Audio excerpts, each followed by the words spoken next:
இதுதாங்க Kerala style beef சுக்கா fry. Taste wow வேறு லெவலுங்க. நீங்களும் இந்த மெத்தடில் ஒரு டைம் செஞ்சு பாருங்கள். புரோட்டா, சப்பாத்தி, சாதம் அப்படின்ட்டு எல்லாத்துக்குமே சூப்பராக செட் ஆகும். நான் 1/2 கிலோ பீஃபில் இந்த ரெசிபியை பண்ண போகிறேன்.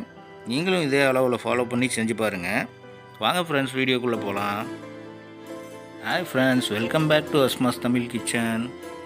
ரெசிபிக்கு தேவையான பொருட்கள்: பீஃப் 1/2 கிலோ, பெரிய வெங்காயம் 3, தக்காளி 3, முழு மல்லி 3 டேபிள் ஸ்பூன், மிளகு 2 டேபிள் ஸ்பூன், சோம்பு 1 டேபிள் ஸ்பூன், மஞ்சள் தூள் 1/2 டேபிள் ஸ்பூன், வரமிளகாய் 3, தயிர் 50 gram, garam masala 1/2 table spoon, உப்பு தேவையான அளவு.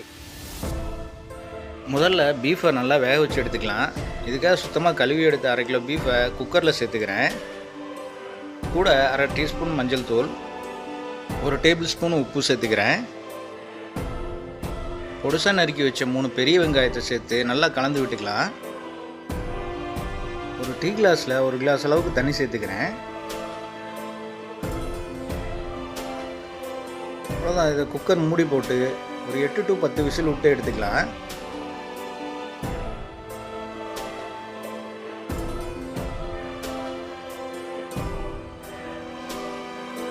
பாருங்கள், கறி சூப்பராக வெந்து வந்துருச்சு.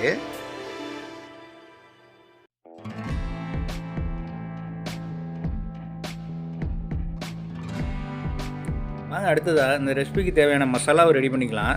இந்த ரெசிபிக்கு மெயினான டேஸ்ட்டு கொடுக்குறதே இந்த மசாலா தாங்க. ஒரு கடாயில் 2 டேபிள் ஸ்பூன் மிளகு சேர்த்துக்கிறேன்.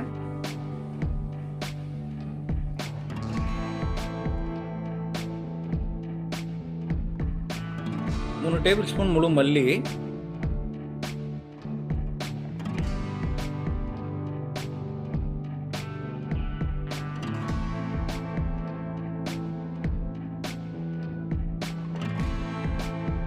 1 டேபிள் ஸ்பூன் சோம்பு. இது மூணையும் நல்லா பொன்னிறமாக ஆகிற வரைக்கும் நல்லா வதக்கி விடுங்க. அதே சமயம் கறி விடாமல் பார்த்துக்குங்க.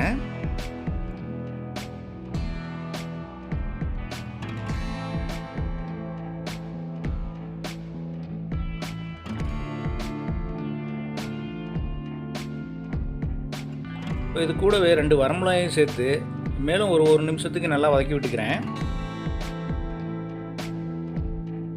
கூடவே ஒரு 1/2 டேபிள் ஸ்பூன் கரம் மசாலா சேர்த்து மேலும் 1 நிமிஷத்துக்கு வதக்கி விட்டு ஸ்டவ்வை ஆஃப் பண்ணி இறக்கி ஆற விட்டுருங்க.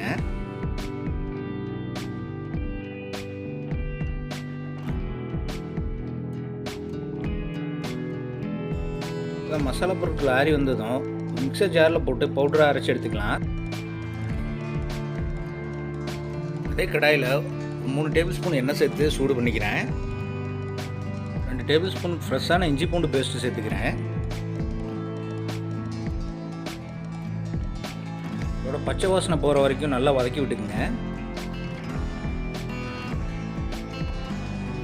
கூட வெட்டி வச்ச தக்காளியை சேர்த்துக்கிறேன்.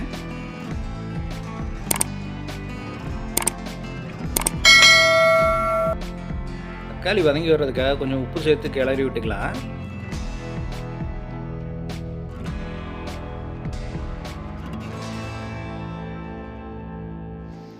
தக்காளி வதங்கி வந்துருச்சு. கூடவே ஒரு 50 கிராம் தயிரை சேர்த்து கிளறி விட்டுக்கிறேன்.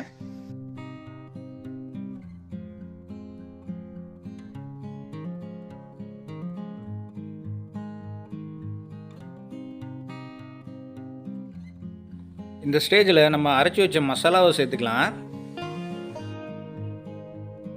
மசாலா சேர்த்ததும் அடுப்பு லோ ஃப்ளேமில் வச்சுக்கிட்டு ஒரு 2 நிமிஷத்துக்கு நல்லா வதக்கி விடுங்க.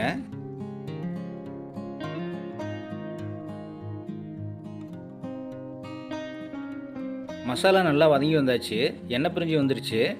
இந்த ஸ்டேஜில் நம்ம வேக வச்ச கறியை சேர்த்துக்கலாம்.